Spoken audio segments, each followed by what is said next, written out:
Welcome to Cine here, where you come for all, I mean all, of your media needs. My name is Ray. It's your boy Nikki Tay. And today we are reviewing John Henry. Directed by Will Forbes, starring Terry Crews and Ludacris. The movie John Henry focuses on a man who is an ex-gang member who stumbles across two children who are immigrants and is helping to save them. Is that the plot? I watched this movie twice, honestly, and I haven't seen something this bad since Medea's family funeral. Is that the name of the film? Yes. This was pretty bad in all aspects. The acting was not good. The cinematography was bad. The special effects were bad.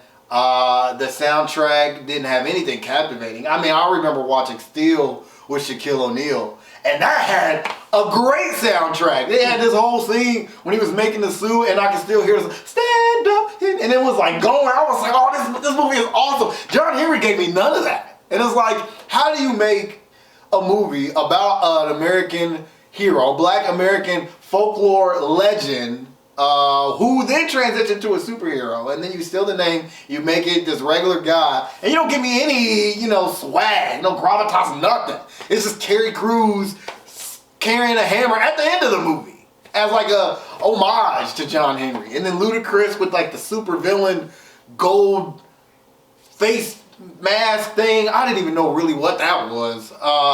It was just a lot of bad stuff in this film. John Henry, not to get mistaken for John Wick. Let's not do that. How could you? I hope not. The two things that stood out, well, really just two words when you gave your your opening spiel about the movie, right? Yeah. The two words that stood out to me was starring Terry Crews.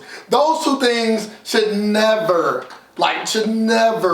be the start of a movie. It should never say those two words. Starring Terry Crews. It should, well, three, because you got to count the last name as well. It should never be said, right? And this movie is a prime example. Do I believe that Terry Crews has had a okay career? Absolutely. He's been in the game for a long time, for sure. But Terry Crews should never star in a movie until he has shown the ability to star in a movie. And by doing that, you either got to have some breakout roles, or you have to co-star in a movie to show that you can star in a movie. You shouldn't be taking chances on people that have never shown you the ability to take chances on them. I'm not knocking Terry Crews. I'm knocking the decision to make Terry Crews the lead. That's all. You're knocking Terry Crews. Just a little bit. I'm not. The reason why this movie's bad is not specifically because of Terry Crews. It's really bad because of everything. Nothing was good in this movie. Not one thing was good in this movie. One thing was good. Okay. The credits. When they roll, I clapped. I gave a standing ovation. The second time or the first time you watched it? The second time. Because the first time I was like, oh, it's over. The second time I was intently watching, and I said, I cannot wait for these credits. Mainly because it signifies the end of the movie, and then I can know who makes it, so I can tell it to the world on my YouTube channel.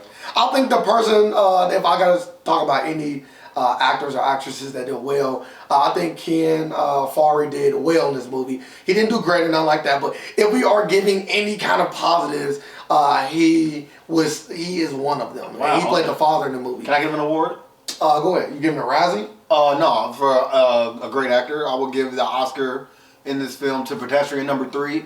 He didn't have any lines whatsoever, and he was on the camera very briefly, but he did an amazing job conveying just how bad everything was in this film. So shout out to Pedestrian number 3. Yeah, and the reason why this movie was bad was because I didn't know if I was watching a superhero movie or a superhero light, whatever realm you want to call this movie in. Like, whether it be based on the folklore, whether it be based on the superhero movie. What am I watching? What are you trying to give to the audience? Because I really don't know if he was a superhero or not. I didn't know if I was watching the origin story or if I was just watching a story. I didn't. This movie didn't convey anything. That's a great point. And they give you points in which you say, like, is he supernatural? But not even enough. And they never even discuss it. They just brush by it like it was just another thing that happened in this movie. And I'm going to brush past this movie like it was just something that I should have never watched in the first place. Shout out to Nikki Tay. But We are here to give the people what they want, and that is why we watch this movie. So don't forget to make sure that if you are liking this review so far, even if you didn't like the movie, make sure you subscribe and you liking it. Make sure you do that. Make sure that you do your job because Terry Crews didn't do his. To me, this movie felt very much like a soap opera. And not because your grandma stays up all day watching it during daytime television, but because the acting felt very forced, the emotions weren't always, real. They felt a bit contrived. And all around, this just isn't something that most people would tend to enjoy, unfortunately. Hate to see that this film made the top 10, but it purely, I think, made it because people were watching it, discussing about how abysmal it all was, and I thought it was gonna be good. I went in, I said, you know what, Terry Crews, maybe this is his time, like you said, his moment to shine. Show me that he deserves, more roles in Hollywood. Ludacris was in it. He did movies like Crash, which I like a lot. So I'm like, okay, I'm gonna get some solid Ludacris acting.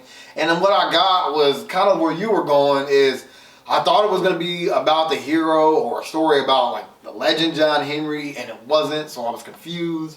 Then Ludacris, like I said, is like the fake supervillain. I was like, I don't know what to make of this movie. Is this a part of the Marvel universe? Like, is this a DC movie? I don't know what is going on, but I know I'm not enjoying it. For me, John Henry is a prime example of something that Netflix promotes and everybody should avoid. It's unfortunate because this would be considered a black movie, but I hate when we, as people, take L's as great as this one. This movie is a 3.5, and I'm being kind of generous. I could go lower, but I rarely dabble in the 2 and 1 arena. It has to be a movie that I just begin to hate, and I don't hate this movie. Like, don't get it wrong. Like I feel nothing towards this film. It's just really bad. It is really bad. It's really boring.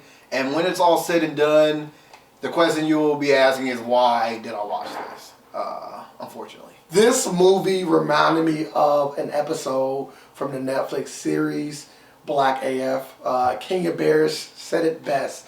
When do you critique black films? Do you do it out in the public? Do you sit down and you talk to them? When do you do it, right? Like, because this is a black film. And this movie was terrible. So when do you critique them, right? How do you do it? I always say in a setting like we're doing now, it's perfect, right? When we are here to tell the people whether something is good or bad, those are the moments to critique this movie. This movie was awful. There was nothing good about this movie. And Except Jeffrey number 3. And I think that the first 5 minutes of this movie really shows it all. Like, if you want to just know how bad this movie is, without actually watching the entire movie, just watch the first 5 minutes and you will see what you don't want to see. You will see what you don't want to see for another hour and 25 minutes. This movie is trash. I will never see this movie again. I will only make jokes about this movie, right? Like when you're talking to your friends and you make like a joke, oh, you so bad, and then you insert here. Like, that is where this movie lies in my brain. It will never be brought up, but to cast aspersions on people or things that I'm dealing with. This movie is a 3. This movie is a 3. I probably would say maybe one of the worst movies. No, this is the worst movie of 2020. And you gotta think about this. We have watched a lot of content. Not even movies. This is the worst thing I watched in 2020. And you gotta think, we have watched a lot of content. Like, being that we are underneath this quarantine, some places are not, some places are. But this movie is bad. And again, shout out to Nikki Tate for making this movie possible. And I would just defer that shout out to the people on Netflix making this top 10, because I would have never known or watched it if it wasn't top 10. So that completes the review for John Henry. As we said all throughout the review, this is a bad movie, but I know a lot of you have watched it, so that's when you leave comments, we have a dialogue, we talk about just how bad really is. And if you like what we did here, then make sure you subscribe, hit the notification bell to stay up to date with all of our reviewing content, and as always, don't forget, you've seen it here, and you saw John Henry, which is why you're here, so shame on you.